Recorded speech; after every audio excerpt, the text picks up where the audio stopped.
Entonces LDL se reparte una parte al hígado y otra parte a los tejidos. En cambio ApoE todo al hígado, todo. Entonces la razón es, por eso es que ApoE, mutaciones ApoE receptor son más graves que LDL receptor.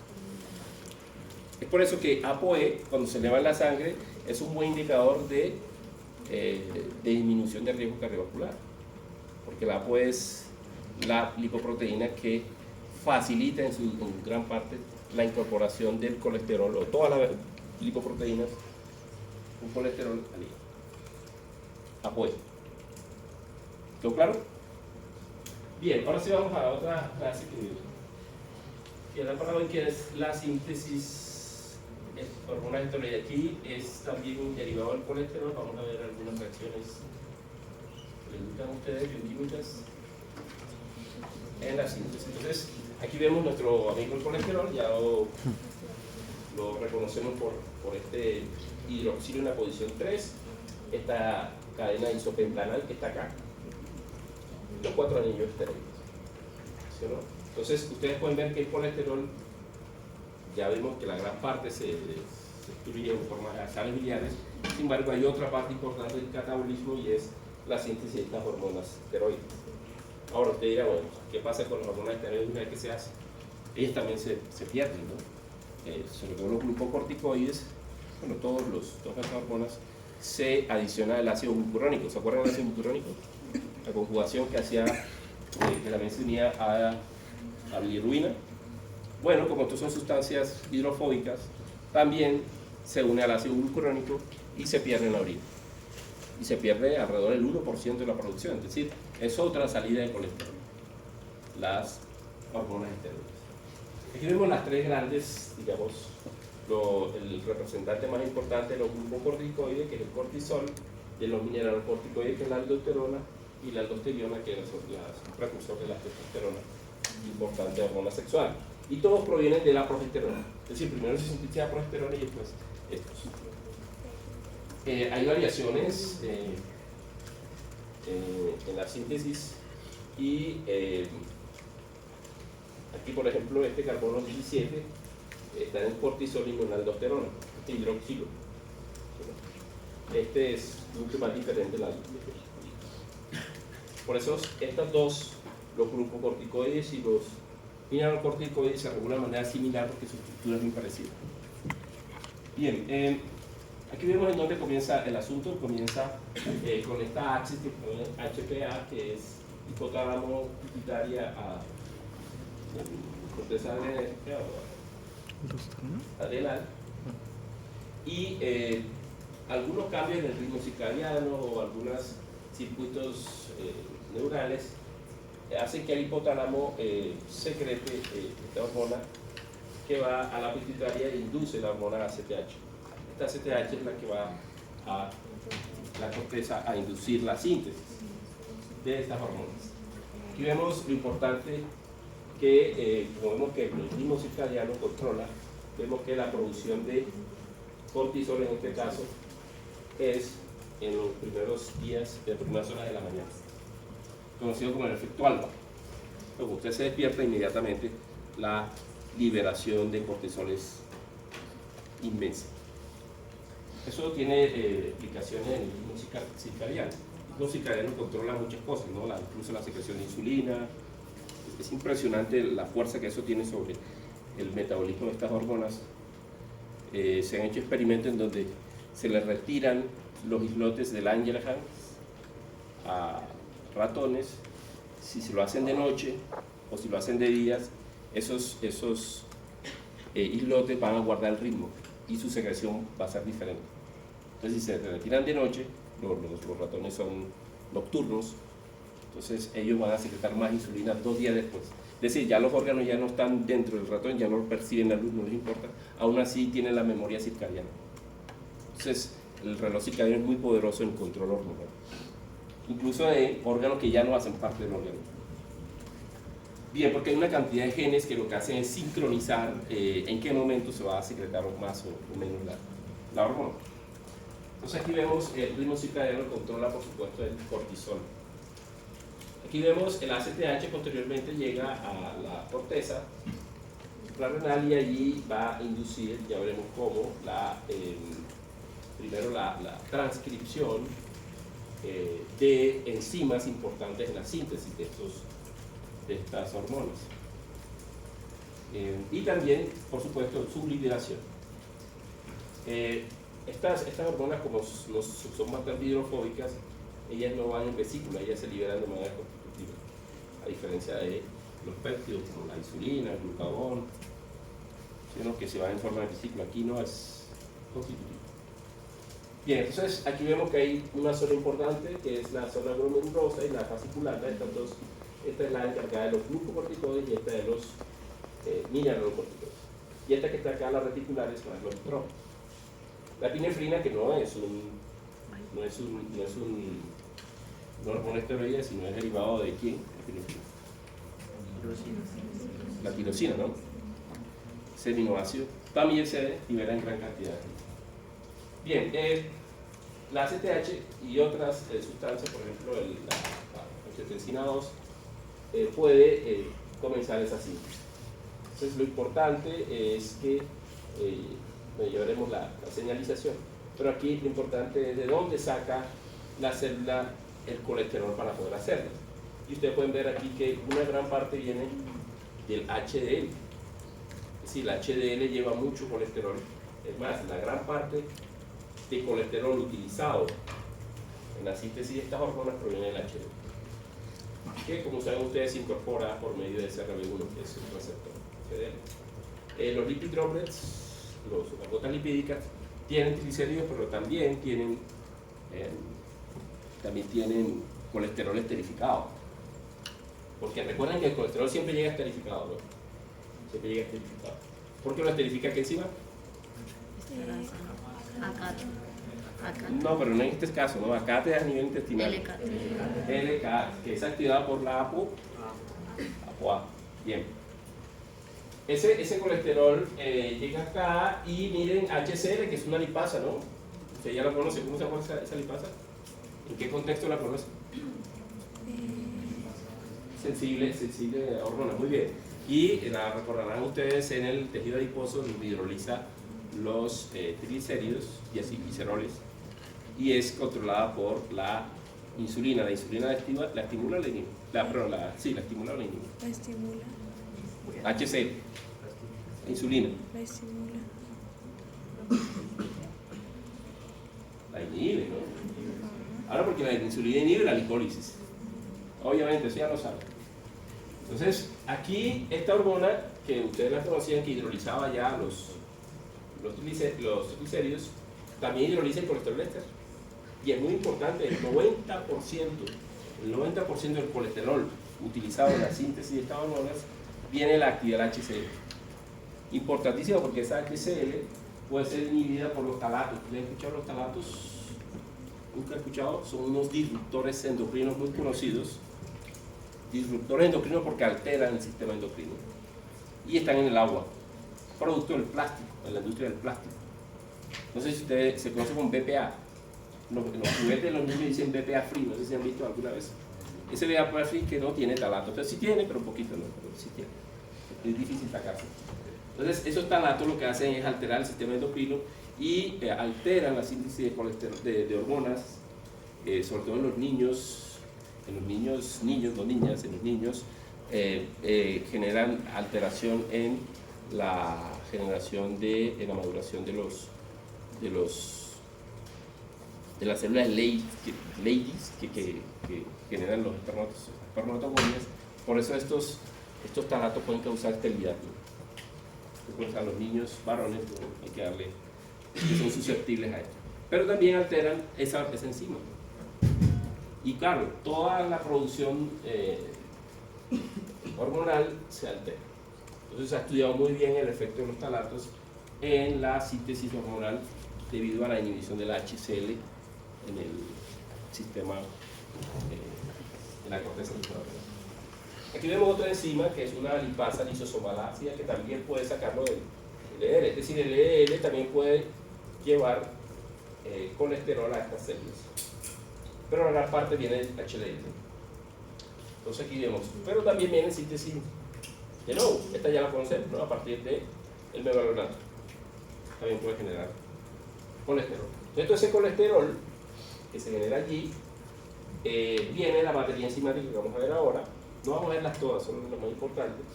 Pero vemos aquí esta CYP11A1, esta es clave, una monooxigenasa CYP11A1. Todo lo que se llama CYP, recuerden ustedes, son hidroxilasas, hidroxila, es decir, son monooxigenasas, que quiere decir que utilizan el oxígeno y lo reducen a agua. Esta 11A1 en la posición 11 es fundamental porque genera el precursor de todas estas hormonas, que es la pregnenolona. Pregnenolona. Entonces es la enzima que hay que recordar, una de las que hay que recordar es la CYP11A1. Entonces hay dos enzimas clave. Primero, la hidroxilación y luego viene una generación de un doble enlace, es la hidroxiesteroide deshidrogenasa de la posición 3. Estas dos hormonas, esta genera pregnenolona y esta genera progesterona. Son enzimas mitocondriales que actúan allí y su transcripción son determinadas por la acción de la ACTH. Aquí vemos cómo llega la ACTH. Bueno, está el receptor de la ACTH, que es la proteína, por supuesto, modificada en el retículo endoplasmático. Esta enzima, no sé si lo habrán visto ya en farmacología, la vía de adenilatoxiclasa, me imagino que sí. Nosotros también la vamos a ver, recordar en la clase. Y esta adenilatoxiclasa lo que hace es generar AMP cíclico, ciclando o hidrolizando el ATP. El AMP cíclico activa esta quinasa que se llama PKA, que tiene dos regiones, una catalítica y una reguladora, y el AMP cíclico se une a la reguladora liberando las catalíticas. Las catalíticas tienen acción quinasa y fosforilan la HCl, es decir, la activan.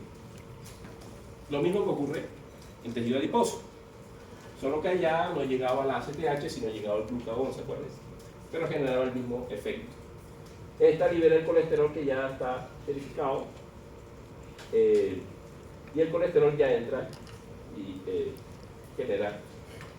Por otro lado, este factor de transcripción muy conocido en los años 80 se descubrió que responde a la acción de la PKA y que va a inducir la expresión de CYP11A1, que es una enzima fundamental, es la primera enzima que va a actuar sobre el colesterol.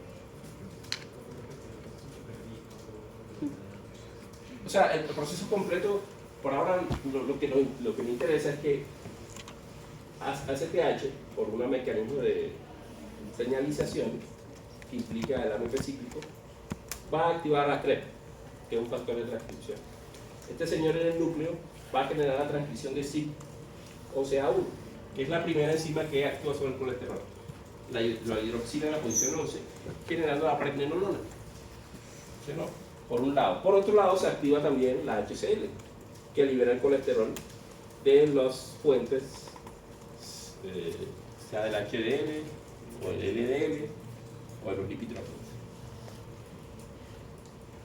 Entonces, de esa manera tenemos CYP11A1, que aquí lo vemos más en detalle, vemos el colesterol, ¿sí o no?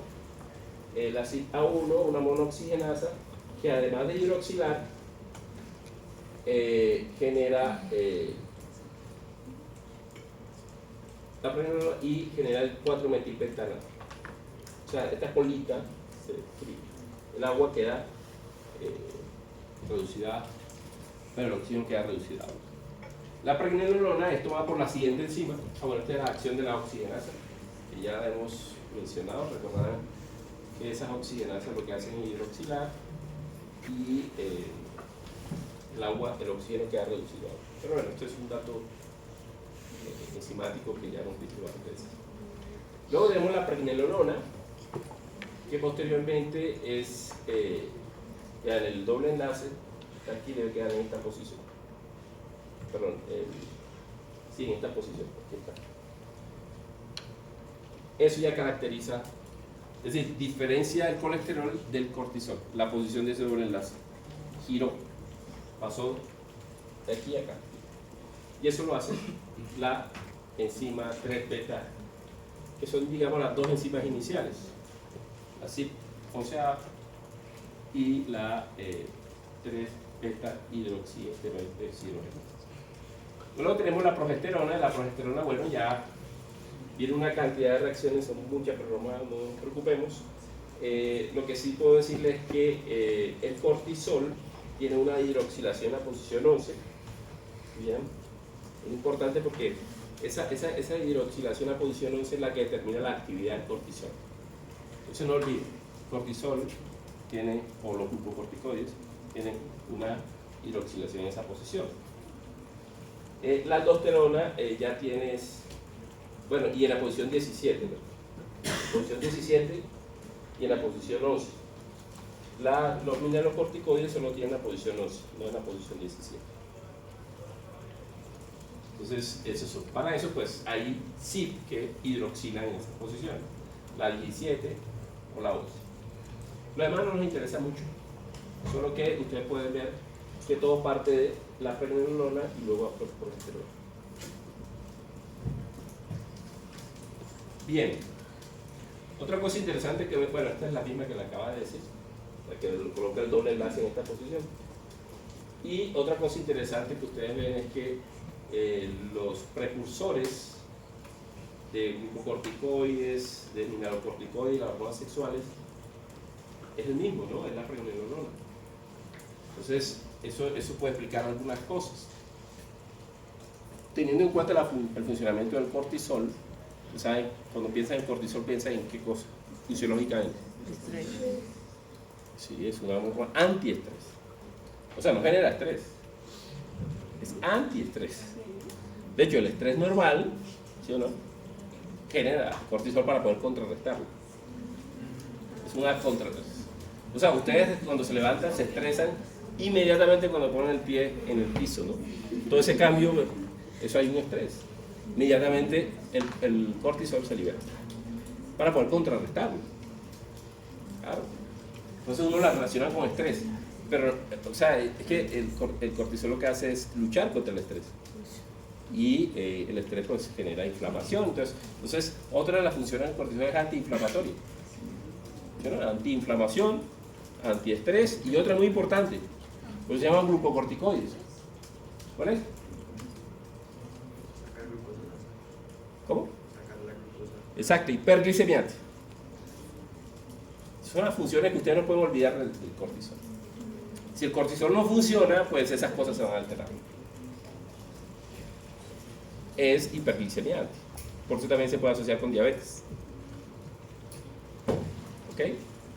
Ahora, el estrés es un poco más complicado porque el estrés es una cantidad de cosas que uno todavía ni siquiera conoce. Pero lo que sí puedo decirles es que cuando el organismo se estresa, lo que quiere hacer es más cortisol.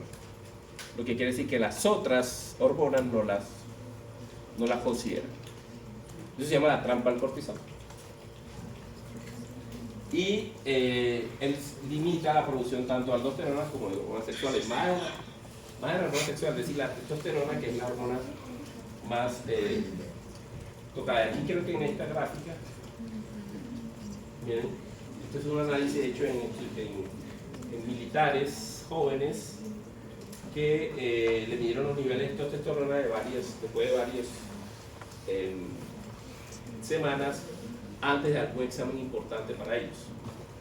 Y ustedes pueden ver que los niveles de testosterona disminuyen cuando aumenta el nivel de colesterol. De cortisol. Entonces, claro, porque el organismo está haciendo más cortisol, porque está en estado de estrés debido por el examen importante de clasificación que tienen que hacer. Entonces, se conoce en los hombres no es tanto porque la producción de testosterona es muy grande, en las mujeres es mucho más evidente, que tienen menos producción. Y como saben ustedes que la testosterona es la hormona implicada en el líbido sexual, ¿no? Entonces, es la más importante en ese sentido. Entonces, las mujeres son más susceptibles a esa disminución del líbido cuando están estresadas por los niveles de testosterona. Entonces aquí vemos la fórmula y la explicación es muy sencilla, ¿no? La célula prefiere la utilización de cortisol, la síntesis de cortisol que testosterona. Ahora, eso también impacta en inflamación, ¿no? Porque uno de los papeles fundamentales del cortisol es la disminución de la inflamación. Vamos a cortar. Bueno, tiene otros papeles fundamentales. Aquí vemos metabólico, por supuesto. El más importante es gluconeogénesis. Cuando usted piense en cortisol, piense en la gluconeogénesis. Entonces, si pensamos en la gluconeogénesis, ¿ustedes qué dirían? ¿Aumenta la proteólisis muscular? ¿Sí o no? Protólisis. Destrucción de proteínas. No, el cortisol. Pues claro que sí, porque ¿de dónde va a sacar los aminoácidos para hacer glucosa? Recuerden que los aminoácidos son una excelente fuente gluconogénica. Entonces, lo que hace el cortisol es aumentar eso. Por eso es que es muy importante, si ustedes están haciendo pesas para aumentar el volumen muscular, hacerlo suavemente, porque entre más cortisol hagan, menos aumenta el volumen. Porque lo que están es destruyendo las proteínas. Hay que hacerlo de manera adecuada, pausada. Hay que hacer unos tiempos, ¿no? Cada 15 segundos. Que saben de eso, hacen unos ciclos. No se pueden hacer como locos, porque eso no está ayudando el proceso. Porque entre más estrés haya sobre el músculo, más cortisol se libera. Y el cortisol evita el aumento de la masa muscular, porque aumenta la proteína. Entonces, las pesas hay que hacerlas, si ustedes quieren aumentar la masa, suavemente, en ciclos, que les dicen los entrenadores. Bueno, además de tener una lesión también, bioquímicamente no están facilitando el aumento de la masa muscular. Es decir, el ejercicio hay que hacerlo lo más suave posible para que el efecto del cortisol sea lo menos posible. Siempre hay, porque apenas hacen ejercicio el cortisol aumenta. Pero la idea es que ese aumento sea lo menos posible, para que los efectos que quieran observarse. Entonces, por supuesto, induce la destrucción de estos. Por eso es que las personas que tienen síndrome de Cushing tienen poca masa muscular, ¿no? Cortos aquí, pero son delgados en las extremidades. ¿Por qué? Porque el cortisol está aumentando la destrucción de esas proteínas musculares. Otra cosa que hace el cortisol, por supuesto, es contrarrestar la insulina, porque la insulina, ¿qué hace con la gluconeogénesis? ¿Cómo? La disminuye. Y el cortisol la aumenta. Entonces, el cortisol y la insulina son enemigos, se pelean, son contrarios. Es por eso todos esos tratamientos que aumentan los glucocorticoides, por ejemplo la dexametasona, cuando hay una inflamación crónica, estas personas pueden generar una diabetes, porque lo que están haciendo es generando el aumento o la acción del cortisol. Entonces, la acción sobre la insulina es contraria. Entonces, una persona que consuma dexametasona de manera crónica puede terminar con una glicemia en el techo, porque está dificultando la acción de la insulina.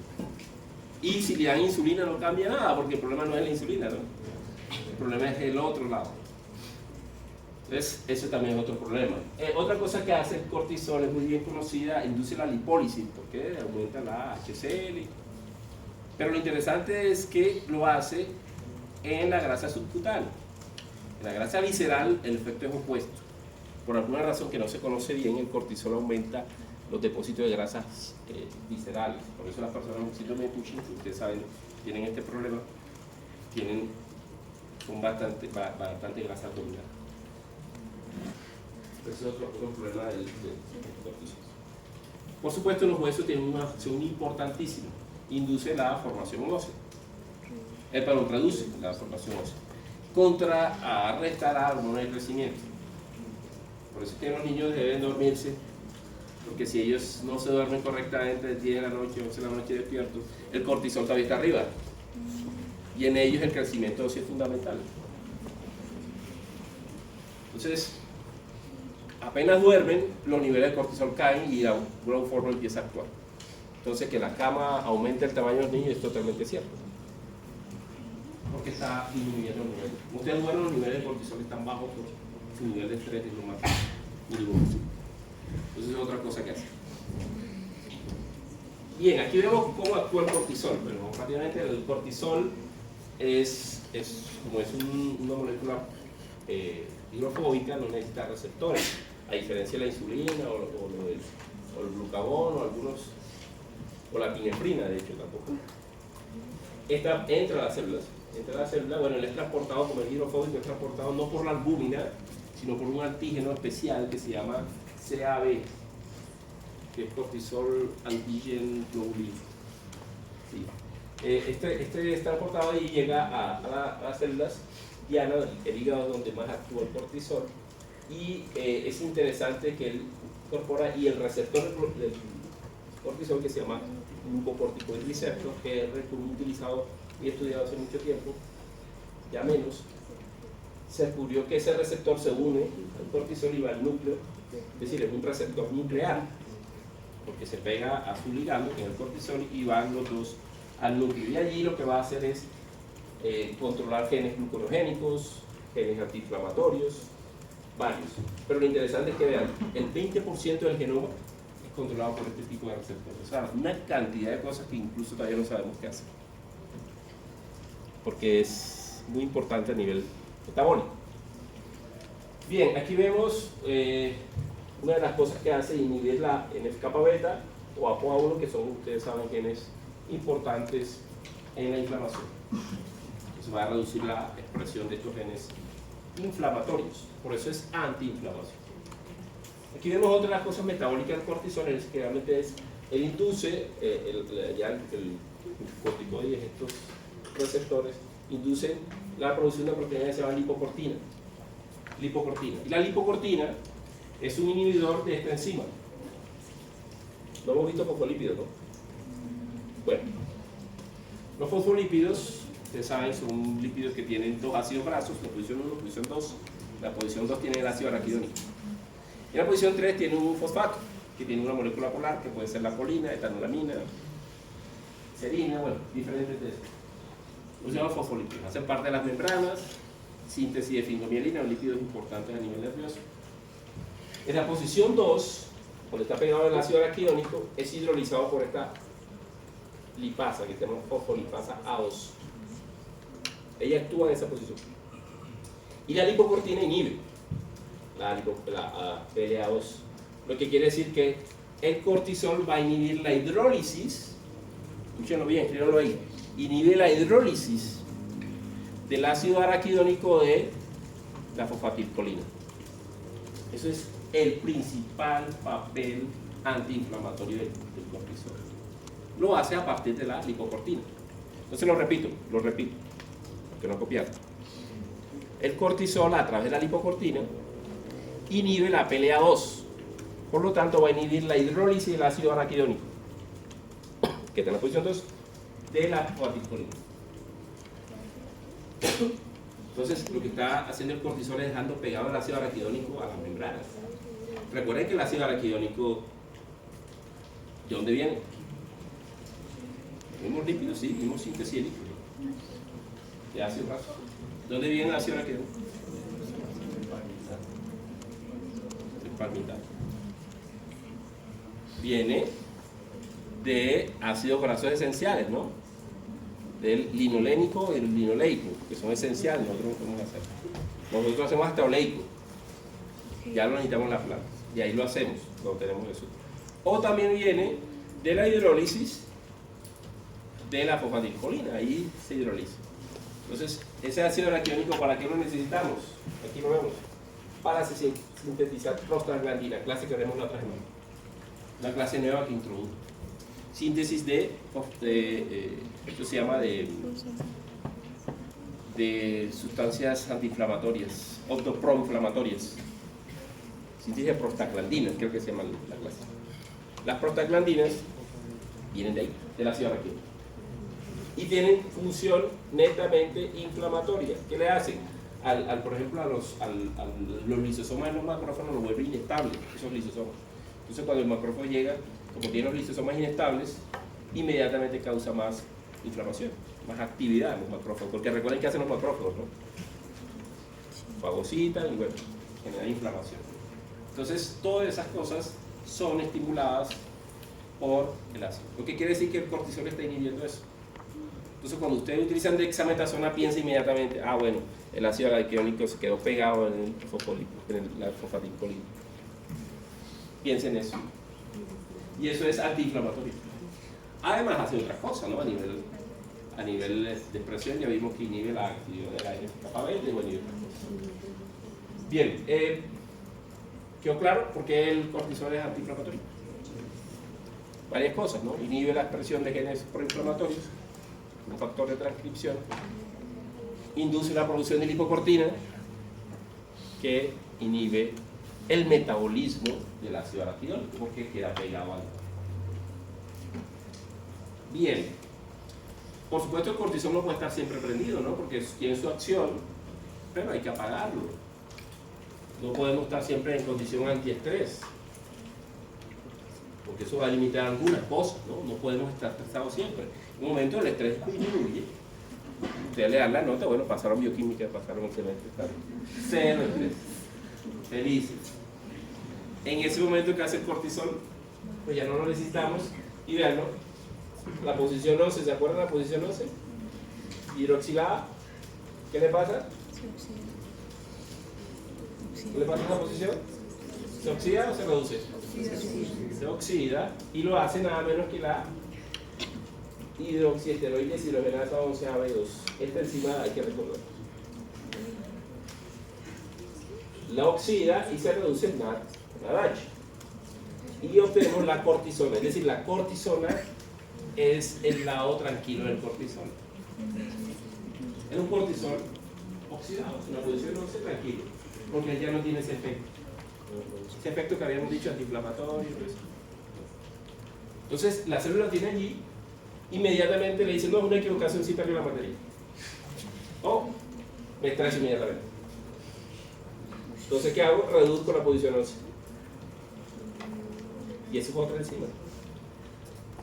La B1. La B1 activa el cortisol y la B2 limita.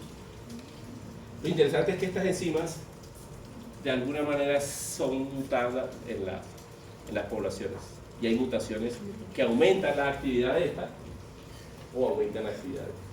¿Cuál será la consecuencia de aumentar la actividad? Problemas cardiovasculares.